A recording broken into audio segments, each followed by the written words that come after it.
Assalamualaikum warahmatullahi wabarakatuh. Perkenalkan, nama saya Romla, NIM 230340303105. Prodi Ilmu Hukum, Fakultas Hukum, semester 5. Nah, tujuan saya membuat video kali ini untuk memenuhi tugas mata kuliah perancangan peraturan perundang-undangan dengan dosen pengampu Bapak Muhammad Khairul Nail. Di sini saya akan menganalisis peraturan pemerintah nomor 46 tahun 2025 tentang perubahan atas peraturan pemerintah nomor 106 tahun 2021, yaitu tentang kewenangan dan kelembagaan pelaksanaan kebijakan otonomi khusus Provinsi Papua. Peraturan pemerintah nomor 46 tahun 2025 merupakan instrumen hukum yang dimaksud untuk memperbaiki dan menyempurnakan pelaksanaan kebijakan otonomi Papua khusus Papua sebagaimana diatur dalam Peraturan Pemerintah Nomor 106 Tahun 2021. Secara formal, keberadaan peraturan ini dapat dipahami sebagai respon negara terhadap lambatnya pembangunan, kompleksitas persoalan sosial politik, serta belum optimalnya koordinasi antar lembaga dalam penyelenggaraan Otsus Papua. Dari sudut pandang kewenangan atribusi Presiden sebagaimana diatur dalam Pasal 5 Ayat 2 Undang-Undang Dasar 1945, sehingga secara yuridis formal tidak menimbulkan persoalan keabsahan.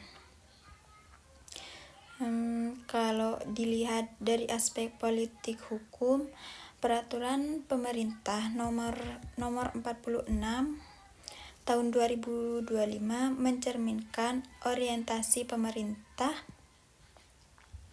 yang menempatkan Papua sebagai wilayah dengan status strategis nasional. Penunjukan Wakil Presiden sebagai Ketua Badan Pengarah Percepatan Pembangunan Otonomi Khusus Papua menunjukkan bahwa kebijakan Papua diposisikan langsung di bawah kendali elit eksekutif tertinggi. Hal ini mengindikasikan adanya kehendak negara untuk memastikan bahwa program pembangunan Papua berjalan searah dengan agenda nasional dan tidak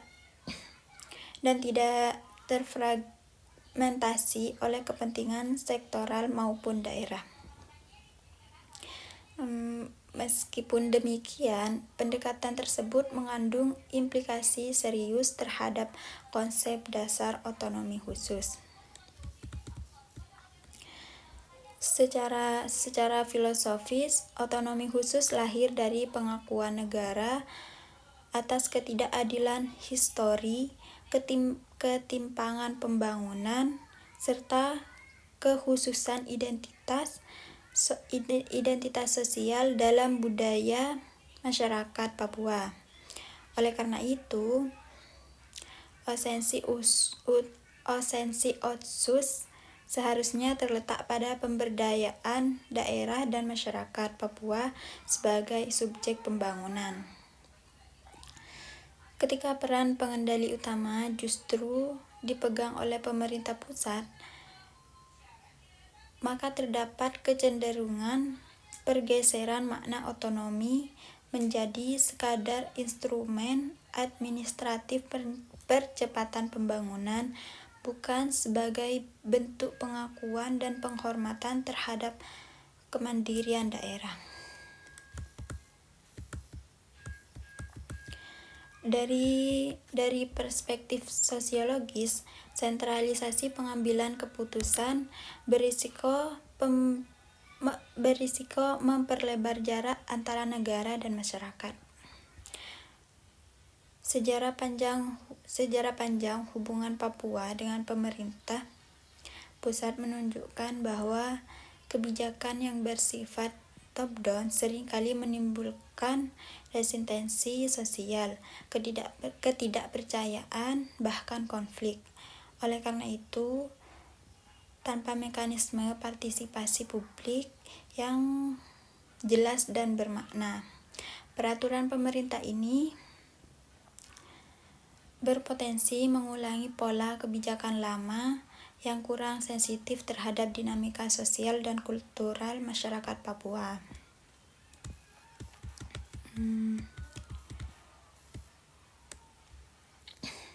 Secara keseluruhan, peraturan pemerintah nomor 46 tahun 2025 dapat dipandang sebagai upaya negara untuk mempercepat pembangunan Papua melalui penguatan koordinasi di tingkat pusat. Namun, jika ditinjau lebih mendalam, peraturan ini masih menunjukkan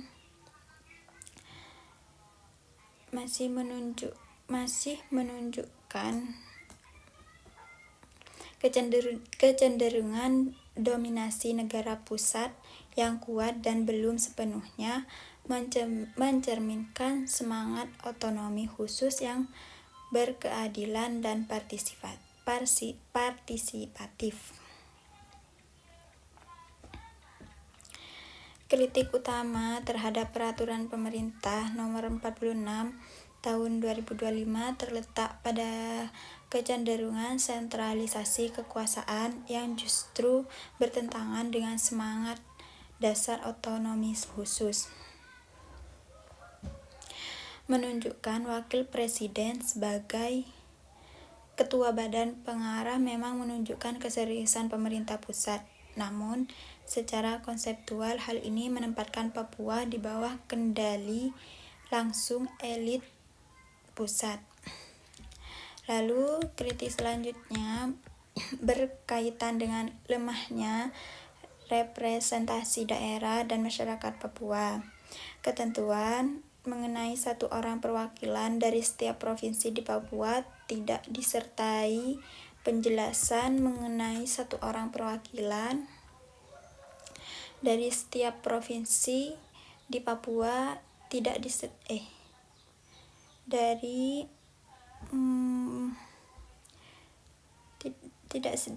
penjelasan mengenai mekanisme penunjukan dasar legitimasi maupun jaminan keterwakilan orang asli Papua.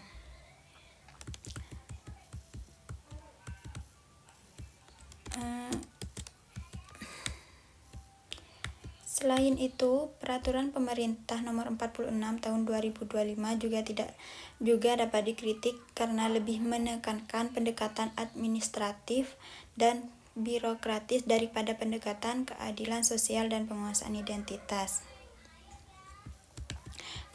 Sebagai langkah perbaikan, pemerintah perlu menyeimbangkan peran pemerintah pusat dan daerah dalam pelaksanaan otonomi khusus Papua. Sekian dari saya. Kurang lebihnya mohon maaf.